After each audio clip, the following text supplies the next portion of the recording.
In the gritty glow of Chicago's neon-lit streets, 24-year-old Mara Quinn hustled at Dino's Dive, a greasy spoon where the coffee was bitter and the paint peeled like old skin. She was a dreamer trapped in a life too small, her apron stained, her sneakers worn thin, but her spirit burned bright. At Dino's, Mara didn't just sling plates, she served hope, flashing a grin that could thaw the iciest regular. Her real magic, though? After the griddle cooled each night, she'd pack up scraps, half-eaten burgers, day-old pie, and hand them out to the city's forgotten souls on her trek home. To her, it was instinct, to them, it was salvation. One frigid night, as sleet slashed the sidewalks, Mara spotted a shadow trembling beneath a busted street lamp. A girl, maybe 9, crouched there, her patched coat no match for the wind's bite. Her eyes were hollow, her lips blue. "Hey, kiddo," Mara said, crouching low, her voice soft as a lullaby. "You got anybody?" The girl shook her head, whispering, "I'm alone. And starving." Mara didn't hesitate. She tugged the girl to her feet, her own coat flapping open as she marched them back to Dino's. Inside, she draped the kid in a patched blanket from the lost and found and slid a steaming bowl of chili under her nose. The girl's face bloomed with color, and Mara felt a flicker of fire in her chest, defiance against the cold world outside. Unbeknownst to her, a pair of sharp eyes tracked her from a matte black SUV idling across the street.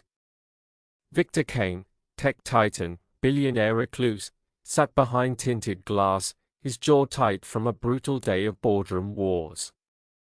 He'd been cruising the city to escape his own head when Mara's silhouette caught him. At first, it was just a flicker of intrigue. Why is this woman out in a storm, kneeling by some kid?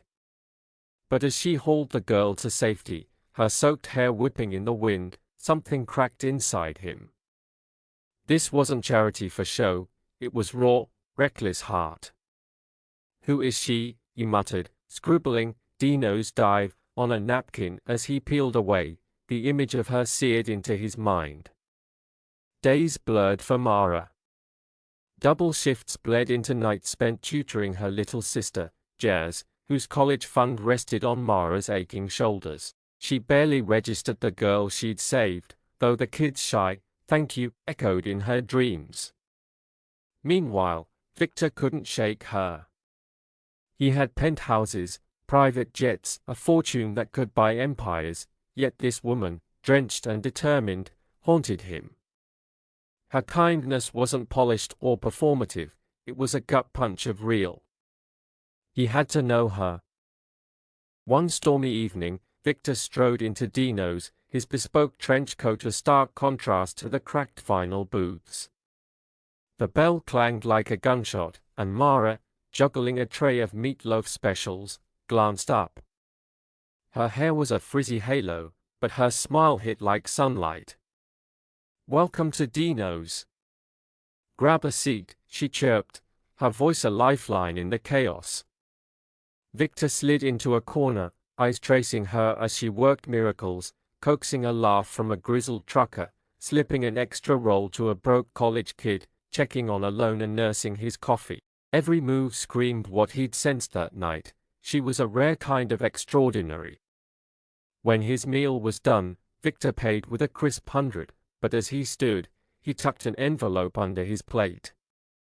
Mara didn't spot it until she cleared the table. Inside? A wad of cash, thousands, her pulse hammering as she counted. She bolted outside, scanning the rain-slicked street, but he'd vanished, the SUV a ghost in the night. Who was this guy? Why her? The next morning, Dino's buzzed louder than usual.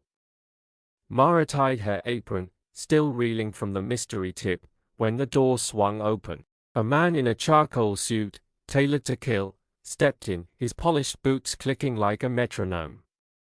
She didn't clock him at first, too busy pouring coffee for a chatty old couple, but the hostess hissed, "That guy.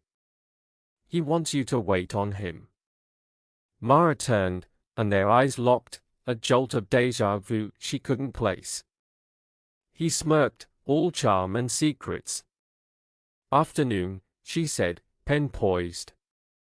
"What's your poison?" "Daily special," he replied, voice smooth as whiskey. "But only if you sit with me for coffee later." Mara blinked, thrown. "I don't break mid-shift, sorry. Anything else?" He chuckled, handing her the menu. "Just the special, then." She walked off, knees prickling. Did he know her? As he ate, Victor watched Mara dance through the rush, grace under pressure, kindness in every gesture. When she brought the bill, he slipped her a folded note with his card. "Wait," he said, voice low. "That girl you helped last week, remember her?" Mara froze. "Yeah." "How'd you—" He cut in, "I saw it. You, out in that storm, saving her.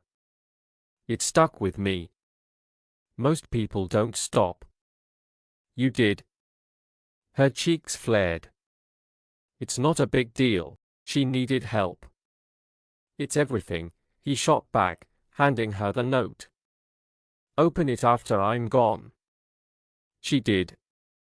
Inside?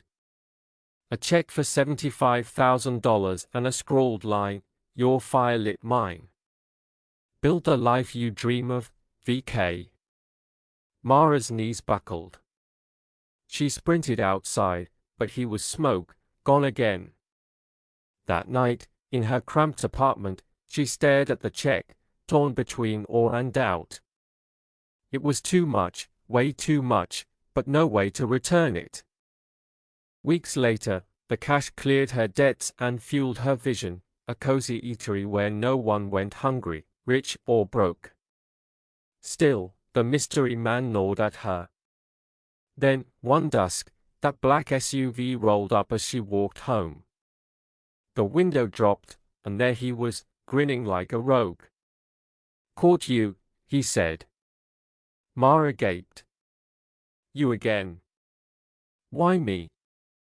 Who are you?" He stepped out, all steel and sincerity.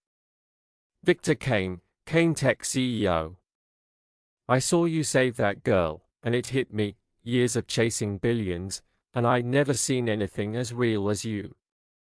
Her jaw dropped. Kane Tech was a titan, its logo everywhere. "I hid who I was to test you," he went on. "You're the genuine article, Mara. The world needs that." He handed her a crisp envelope. "That's the deed to a spot downtown. Your eatery, make it happen." Tears stung her eyes. She tried to protest, but he waved her off. "One catch, keep that fire alive. Help people." From that day, Mara's life blazed anew. Her spot, Quinn's Hearth, became a beacon, warm meals, open doors, a haven for all. She never fully grasped why Victor Kane picked her, but she knew one truth: a single spark of grace could set the world ablaze.